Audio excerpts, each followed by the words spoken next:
యోగాతో బరువు తగ్గడం సులభం కేవలం 21 రోజుల్లో.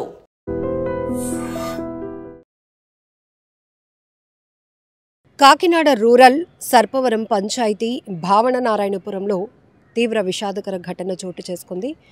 2 ఏళ్ల కొడుకు సార్విక్కి విషమిచ్చి ఆ తల్లి ఆకాంక్ష కూడా విషం తాగి ఆత్మహత్య చేసుకుంది. ఈ ఘటన చాలా బాధాకరమైన విషయం. ఇంతటికీ 2 ఏళ్ల కొడుకును చంపి తాను కూడా ఎందుకు చనిపోవాలి అనుకుందంటే 2 నెలల క్రితం భర్త జనుపల్లి గోపి మృతి చెందటంతో ఆ మృతిని తట్టుకోలేక ఒంటరితనాన్ని భరించలేక తీవ్ర మనస్తాపానికి గురైనటువంటి ఆకాంక్ష తన 2 ఏళ్ల కొడుకు భవిష్యత్తుపై తీవ్రమైనటువంటి దిగులు పెట్టుకుంది. ఎలా ముందుకెళ్ళాలి, నా భర్త లేక ఇటు 2 ఏళ్ల కొడుకుతో నేను ఏం చేయాలి, ఎలా ముందుకు వెళ్ళాలి, వీడిని ఎలా పోషించాలి, ఎలా చదివించాలి, ఇలాంటి అనేకమైన ఒత్తిళ్లతో తను తీవ్ర మనస్తాపానికి గురైంది. ఈ నెల 31వ తేదీన 2 ఏళ్ల కొడుకు సార్విక్కు పాయిజన్ ఇచ్చి ఆమె ఆకాంక్ష కూడా అదే పాయిజన్ తాగింది. అయితే ఇద్దరు కూడా కాకినాడ స్థానికంగా ఉన్నటువంటి హాస్పిటల్లో చికిత్స పొందుతూ ఇద్దరూ కన్నుమూసినటువంటి ఘోర విషాదకర ఘటన ప్రతి ఒక్కరిని తీవ్రంగా కలిచివేస్తోంది. ఈ ఘటనతో ఒక్కసారిగా కుటుంబాలన్నీ కూడా తీవ్ర విషాదంలోనికి వెళ్ళిపోయాయి. ఎవరూ జీర్ణించుకోలేకపోతున్నారు. అసలే ఒక వ్యక్తిని పోగొట్టుకున్నటువంటి ఆ కుటుంబాలు ఆ తర్వాత 2 ఏళ్ల బాబుని ఈమెను కూడా పోగొట్టుకోవడంతో వాళ్ళ బాధకి అసలు ఏ మాటల్లో కూడా చెప్పలేనటువంటి పరిస్థితి. సో రికవర్ అవుతారేమో, ఛాన్సెస్ ఉంటాయేమో అని చెప్పేసి గత వారం రోజులుగా వాళ్ళు చూస్తున్నప్పటికీ కూడా, అంటే 31వ తేదీన ఘటన జరిగితే ఇప్పటి వరకు కూడా ట్రీట్మెంట్ పొందుతూ అనేక రకాలుగా వాళ్ళు ప్రాణాలతో కొట్టుమిట్టాడుతున్నటువంటి పరిస్థితి. ఎక్కడో హోప్ క్రియేట్ అయింది బంధువులకి, బ్రతుకుతారేమో అని.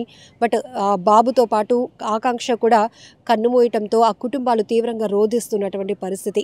ఇక్కడ ఏమనాలో కూడా అర్థం కావటం లేదు. ఎందుకంటే ఒక మనిషి లేకపోతే మరొక మనిషి మనుగడ ఉంటుందా ఉండదా అంటే అదొక పెద్ద ప్రశ్నార్థకమే.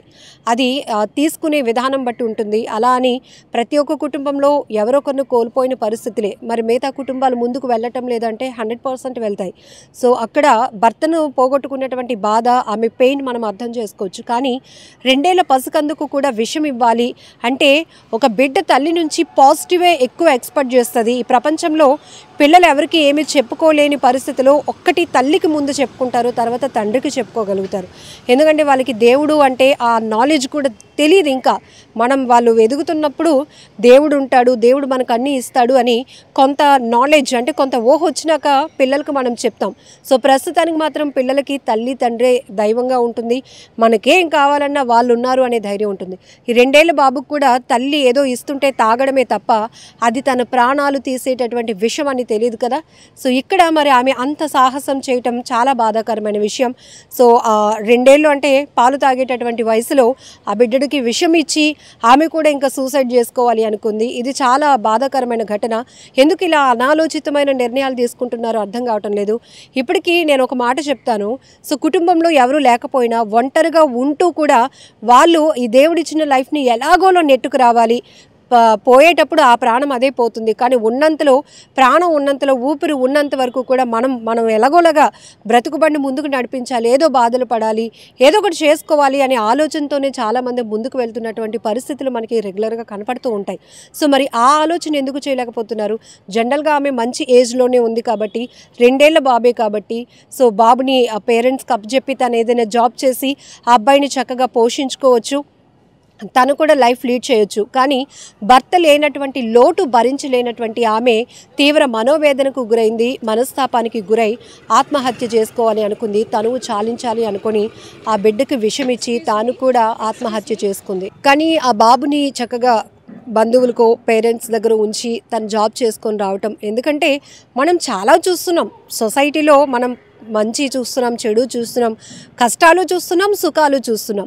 పిల్లల్ని వేరే వాళ్ళకి అప్పచెప్పో, లేకపోతే కేర్ సెంటర్స్లో పెట్టో, లేకపోతే ఏవో ఒకటి అలా చేస్తూ లైఫ్ లీడ్ చేస్తూ పిల్లలకి మంచి ఫ్యూచర్ ఇచ్చే సింగిల్ పేరెంట్స్ని కూడా మనం చూస్తున్నాం. అంతలోనే మనం చనిపోవాలి, ఇంక మనకు లైఫే లేదు అని ఆలోచన చేయటం అనేది చాలా బాధాకరం. ఇక్కడ భర్త కోల్పోయినటువంటి ఆమె ఆ కోణంలోనే ఆలోచించింది.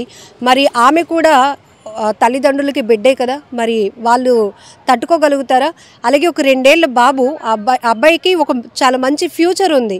సో పిల్లలు లేక చాలామంది ఎన్నో పూజలు చేస్తున్నారు, లక్షలు ఖర్చు పెడుతున్నారు, ఎన్నో నోములు నోస్తున్న ఇలాంటి పరిస్థితులు మనం చూస్తున్నాం.